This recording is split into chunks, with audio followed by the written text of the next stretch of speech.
Hi guys, you see, I can tell you for a fact that going on Google and searching jobs with visa sponsorship might not be the most realistic way to secure a job with sponsorship in the United Kingdom. And for several reasons. You know why? Majority of job sponsoring nowadays don't even include in their job description that they have the license to sponsor or that they are willing, to sponsor individuals in the UK. So if you want to find out how you can, the practical ways for you to get jobs with sponsorship in the UK, then you have to watch this video to the very end. I'll try as much as possible to make it very short so that you get value from it, and then I hope you're able to take action, because at the end of this video you would have gotten practical steps on how to apply for jobs with sponsorship, and I hope that you truly practicalize these steps, and I hope that you get that job with sponsorship that you're looking for. Hi guys, before I delve into today's video, I want to talk to you about Amber Accommodation. Okay, Amber Accommodation is a website for international students looking for accommodation either in the US, in the UK, in Ireland, in Australia, in Germany, and in Spain. Okay, so you want to head over now. There's going to be a link in my description box. You want to click on that link and then head over to their website and see the accommodation for yourself. So they have over 1 million plus beds available to students across the world. They also have partner with over 800 universities, and they have over 250 cities in which they provide accommodations to people around the globe. So what are you waiting for? And one of the reasons why I would definitely recommend that you go with Amber Students is because of the seamless process of booking accommodation on Amber Students website. Guys, it is very easy. Unlike if you're coming into the UK landlords will be asking you for guarantor form. They'll be asking you for payslip that you don't even have. You're not even started working, and so many other documents that you might not even be able to provide because you're just an immigrant who just recently arrived into the United Kingdom. But with Amber Student, all these conditions are not there. All the stringent accommodation procedures, you will not be meeting any of such. You will just book your accommodation on the website, fill in the form, and they have a dedicated agent that will reach out to you if you need anything. They also provide 24/7 support for people using their services. So if you're looking for accommodation, you're in the UK, the time for you to start looking for accommodation is now. It doesn't matter whether you've gotten your visa, rather, as long as you have it in your mind or in your plans that you're coming to the UK to study and you're a student, then you can definitely book your accommodation on Amber Students website. It's very seamless, it's very easy. Just fill out the form and you're good to go. Okay, so guys, you have to choose Amber Student today. Use the link in my bio. There's going to be an Amber Student link there. Click on that link. It will take you straight to their website, and you'll have personalized services, help along the way to book your own accommodation. And they have the best of the best accommodation available to international students. So on today's episode of Yettysplash, guys, we're talking about jobs with visa sponsorship, practical way to get jobs with visa sponsorship. So don't go anywhere. For today's video, guys, I'm going to be speaking from my own personal experience. So if you're looking for a job with sponsorship, one of the first thing most people do is go online and type maybe care worker with visa sponsorship, business analyst with visa sponsorship, which is very good. Okay, I think this should also be something that an average person should do as well. But you will find out that most jobs with visa sponsorship these days, they do not write on it that they have that license to sponsor. You know why?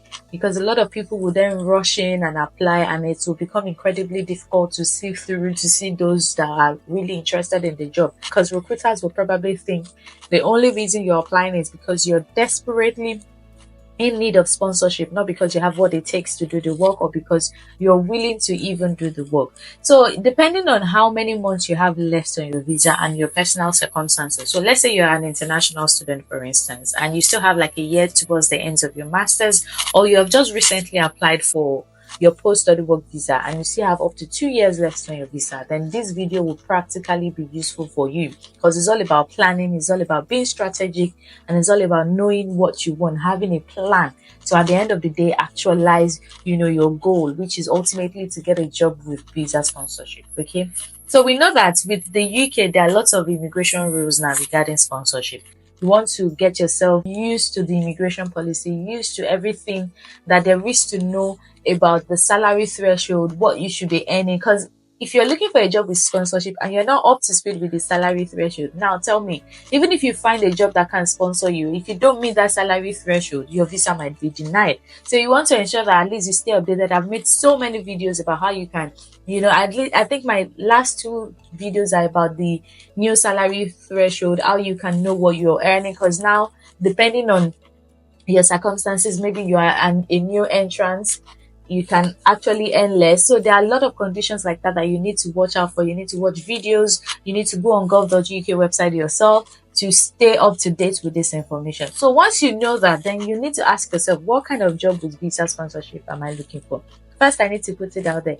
Healthcare is not the only sector in the UK in which you can get jobs with visa sponsorship. It might be the easiest one because it requires little or no skill nowadays, but that is not the only sector. So it depends on what you want. You need to first determine. That's the first thing on my list for you today. You need to determine, what exactly do you want.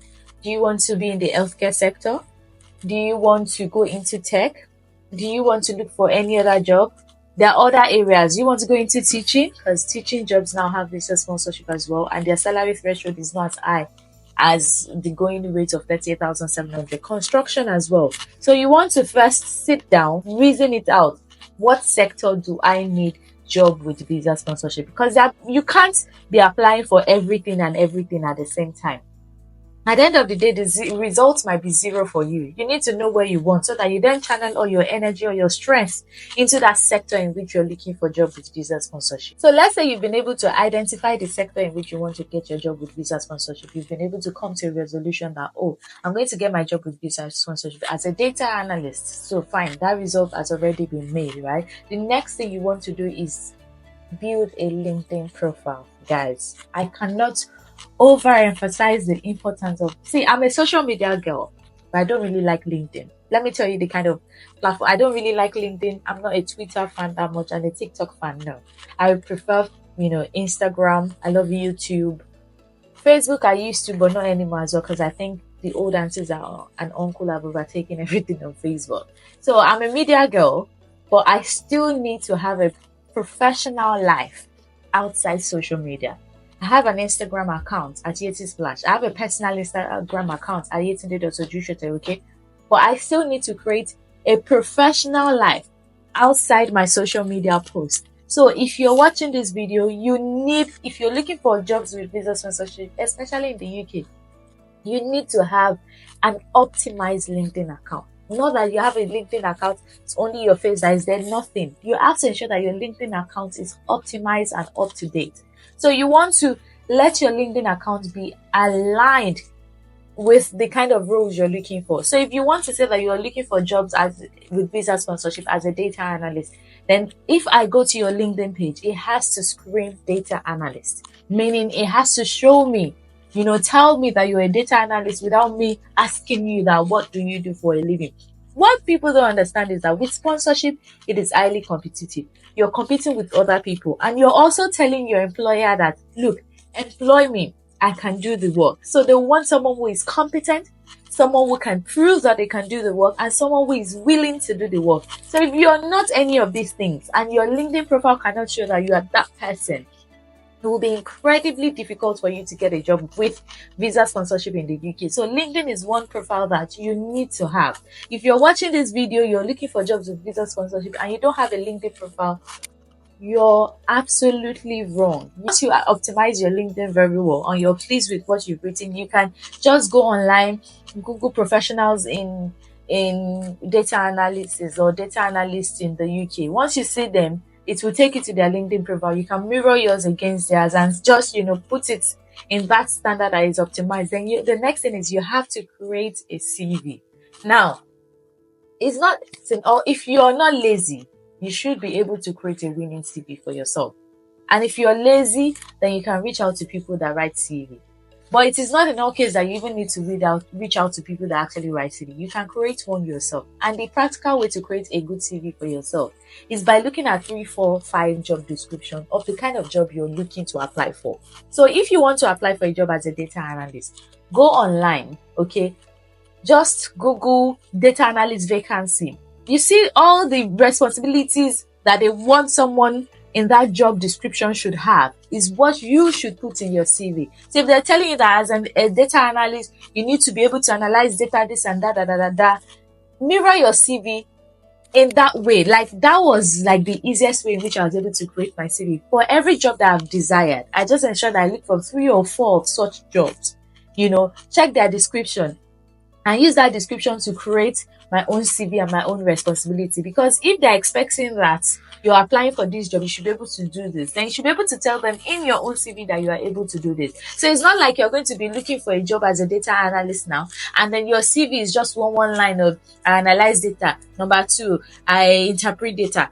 No. Your CV has to speak volume of what you can do. Okay, your skill set has to be very much pronounced at the side of your CV. It shouldn't be more than 2 to 3 pages if you're in the UK. Okay, it should be UK standard, but in as much as it's going to be that short, it has to be full of substance. Then once you're done with that, take your CV to an ATS compliant website to grade your CV against the job description that you're applying for. So what is ATS? That is the applicant tracking system, guys. With the applicant tracking system, you're able to rank your CV, because the way the UK works, a lot of people apply for jobs. If you go on LinkedIn and you apply for a job that says easy apply, you see that 10,000 apply for this application in 1 hour. So do you think one person will go through 10,000 applications? Absolutely not. They use the ATS website or ATS, which is like a software called applicant tracking system, to sort of like scrutinize your CV against the job description. So if your ATS ranking is low, your CV will probably be deleted and will not be passed over to a human being that can actually now look through and see that yes, you're qualified for this job. So you must ensure that your CV is ATS compliant as well. So once you have a very good LinkedIn profile and you have ATS compliant, then you can now start searching for job. Guys, ensure that you have subscribed to any kind of job board that you know, be it LinkedIn, be it Indeed, be it Glasgow, and so many other that I've listed on my Instagram or YouTube page. Ensure that you are subscribed to all, kind of job platform, job board website that you know, even if it is findajob.uk, the one that has to do with civil service, everyone, NHS job, just subscribe to all of it, because even though it is NHS job, they might need a data analyst. You never can tell. So just subscribe to every kind of job board that is out there, because once you subscribe, they then start giving you alerts of these jobs that are available, and then you can start applying. So guys, the application process is like your waiting period. Okay, while you are applying, while you are waiting, then continue to develop yourself in that field. You say you are a data analyst, go on YouTube, watch data analyst video, because you don't want to start preparing for interviews after you have gotten a call for an interview. No, you want to start preparing for interview the moment you start applying for a job. And the easiest way is go on. I'm telling you, YouTube is a learning platform. Okay, not just to watch shaggy comedy and towel comedy. There are lots of educational platforms on YouTube. Interviews, questions for data analysts. You can search that on YouTube. You see the interview questions and answer, how to answer it. So continuous development of yourself is key at this crucial stage. Because once you do this, while you will now understand the job that you are applying for better, especially if you're transitioning into tech, you transitioned into a new role. The more you watch these interviews, the more you see job description of what you're supposed to do, then you can even keep modifying your CV till you get that 1 year that you need. So ensure, guys, that while you're waiting for that job, you're also improving in yourself. You're learning about that field that you're applying for. You continue to watch video. Me, when I was applying for a job, I made sure that every day, one single day, I watch a new video and I read a new article about my field. So I keep reading. You don't stop reading every day. My friends can testify. If you see me on the train during the period I was applying for a job, if you see me on the train, I'm reading an article. If you see me anywhere during lunch, I'm reading something just to keep myself, because I don't want you to give me the opportunity. Now, it's so hard to even get an interview. When I now finally get an interview, I do not want to mess it up. So once you have started applying for jobs, your everything is in order. Ensure that you continuously develop yourself in that field. Now, to get a job or to get an interview date or anything like that, is that leverage on your LinkedIn, apply for jobs on LinkedIn as well. Then you can also reach out to recruiter. I know on this YouTube channel as well, I've mentioned, if not on YouTube, on Instagram, I've talked about recruiters that you can reach out to that can help you find jobs in the UK as well. So, but this content is relatable to anyone. that is looking for sponsor job, ensure that you are able to just leverage on recruiters. But if your CV is optimized and your LinkedIn profile optimized, I can promise you recruiters themselves will reach out to you. You will not even have to stress yourself. Recruiters themselves will come to you that, oh, we saw your CV, are you available for a chat? So if you're on LinkedIn and no recruiter has reached out to you, I promise you your CV is not optimized enough. You can even open your available to work profile on LinkedIn if you want. If you really need a job, you can open that you are open to work. There's one feature on LinkedIn that once you click on it, it tells you all world and recruiters that you're looking for a job. You can do that as well. So anyways, guys, these are the 3 major tips I think that people can use to get job with sponsorship, and also apply for every job. Don't say because this particular job does not state that, oh, they are giving out sponsorship, you will not apply for it. Please apply for all jobs, because at the end of the day, if you get it, especially if you have longer time on your visa, you can then ask them for sponsorship while doing the work. Yes, you can ask them for sponsorship, and if they cannot, at least you are still in a role, a UK job experience role, and you can continue start looking for another opportunity elsewhere. So one last factor before I end this video is that another thing you can do is you can go online on gov.uk website. Look for that list of licensed sponsor, meaning list of people in the UK that have the license to sponsor. You can also start by searching, going through that list, then going to their website one after the other, looking at their vacancies and applying as well. It's a long shot, but it works for people. Like I've seen it work for a lot of people. So these are the few tips I want to share with you when it comes to applying for jobs with visa sponsorship, okay? But you must note that not all jobs with visa sponsorship are advertised. So don't even say it's only jobs with visa sponsorship that you're seeing online that you're applying for. No, the jobs with visa sponsorship, not all of them will be advertised online. They won't let you know that this job has sponsorship. So that normal random post you see that data analyst available or data analyst vacancy role, as long as they don't put with visa sponsorship, still apply for it. Don't say because they didn't include that they want to sponsor, I will not apply. In fact, even if they clearly state that we have no sponsorship, still apply for it. Getting a job is one thing. Then once you have that job, you're more or less closer to getting that job with visa sponsorship. So I hope this video has been helpful. If you have any question, please put it in the comment box. I'm more than happy to answer your question. Once again, thank you so much for watching. Please subscribe if you haven't subscribed yet. Like this video, share it with your family and friends. Until I come your way next time, stay blessed. Bye guys.